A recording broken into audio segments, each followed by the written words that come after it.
दो भाई थे। ये भी एक मोटिवेशनल है, कहानी भी है, और सोचिए कि कहानी नहीं, सबसे बड़ी मतलब प्रेरणा देने वाली मोटिवेशन वाली ही स्पीच है। दो भाई थे और ऐसा हुआ कि दोनों भाई जो है, जब बड़ा भाई 7 साल का था तो माता और पिता की दोनों की दुर्घटना में मौत हो जाती है। जब दोनों की दुर्घटना में मौत हो जाती है तो बड़ा भाई जो राम होता है उसके ऊपर काफ़ी जिम्मेवारियों का बोझ आ जाता है, और इसलिए वो अपनी कम उम्र में ही शादी कर लेता है। लेकिन एक छोटी कंपनी में वह छोटा सा जॉब करता है, नौकरी करता है, जहाँ पगार भी काफ़ी कम मिलता है। और शादी करने का मूल मकसद यही था कि छोटे भाई का जो है लालन पालन पोषण, उसका देख रेख कौन करेगा, इसलिए जल्दी शादी भी कर लिया। अब क्या हुआ इसके बाद कि छोटे भाई को पढ़ा लिखा कर अच्छे जगह में अच्छे पोस्ट पर नौकरी मिली।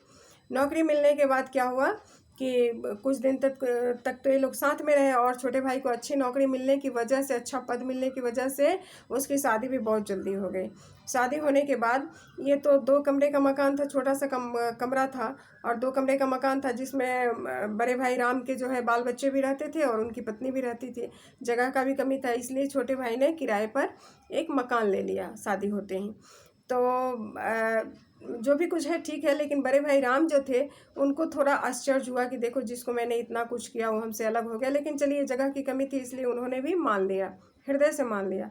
लेकिन कुछ दिन बाद जो है वो छोटा भाई अपना एक घर खरीदता है और बड़े भाई को फ़ोन से इतला करता है कि भैया हमने घर खरीद लिया है और घर का पूजा है, और संडे के दिन है, और संडे के दिन आपके ऑफिस की छुट्टी रहेगी, इसलिए मैंने संडे का ही प्रोग्राम रखा, तो आप पूजा में ज़रूर आए।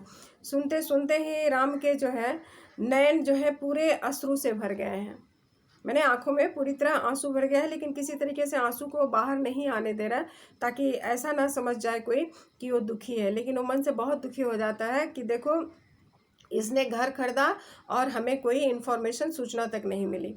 लेकिन जी नहीं, उन्होंने पूजा पर बुलाया, गाड़ी भिजवाया, गाड़ी से अपने भाई भौजाई और 2 बच्चों को बुलवाया, और बुलवाने के बाद वहाँ पूजा की जो है कार्यक्रम शुरू हो गया। पूजा का कार्यक्रम शुरू होते ही पंडित जी ने आवाज़ लगाई कि पूजा पर कौन बैठेगा। तो जो श्याम जो था उसके दोस्तों ने श्याम के बड़े भाई राम को बुलाया कि चलिए पूजा पर बैठिए, अब पूजा जो है शुरू होगा। तो वो गए, लेकिन मन तो बहुत ज़्यादा खुश नहीं था, चूँकि मन तो दुखी था कि उन्होंने अपनी सारी कमाई तो भाई पर और बेटा बेटी और पत्नी पर पूरा ख़त्म कर चुके थे। उनके पास बैंक अकाउंट में 1 रुपये भी नहीं था। तो काफ़ी दुखी थे, लेकिन ठीक है, पूजा पर बैठे। पूजा पर बैठने के बाद छोटे भाई श्याम ने भैया को बोला कि भैया, उन्होंने देखा कि उनके छोटे भाई के 2 बच्चे थे और घर जो है, मकान जो है उसी हिसाब से बनाया हुआ था कि 2 आदमी जिसमें रह सके। तो उन्होंने सोचा कि देखो मेरा छोटा भाई कितना चालाक है कि 2 बच्चों के लिए अपना प्री प्लानिंग करके, फ्यूचर प्लानिंग करके इन दोनों के लिए अच्छा मकान बना दिया, घर बना दिया, सब कुछ कर दिया, और मैं कितना बेवकूफ़ था कि मैं इसी में सिमट कर रह गया। मेरे पास 1 रुपये नहीं है कि मेरी बेटी बड़ी है तो उसकी शादी भी कैसे की जाए। तभी छोटे भाई श्याम ने कहा कि भैया, ये घर मैंने बच्चों के लिए नहीं बनाया, इस घर में हम लोग दोनों रहेंगे, और उसी हिसाब से हमने 2 कमरा इधर और 2 कमरा इधर बनाया है, और सारे जो है रहन सहन का व्यवस्था मैंने उस हिसाब से कर दिया है। भैया इतना खुश हुए जिसका कोई जवाब नहीं। और उन्होंने, छोटे भाई ने ये भी कहा कि भैया, गुड़िया की बेटी की शादी के लिए आप बिल्कुल फिक्र न करें, हम लोग दोनों मिलकर गुड़िया की शादी अच्छे घर में करेंगे। तो आप बताइए कि ये मेरा मोटिवेशन कैसा लगा। आज के ज़माने में हो सकता है कि बड़ा बेटा या बड़ी बेटी जो भी है, ये काफ़ी हद तक जो है ना कोऑपरेशन बहुत ज़्यादा चाहते हैं अपने परिवार में।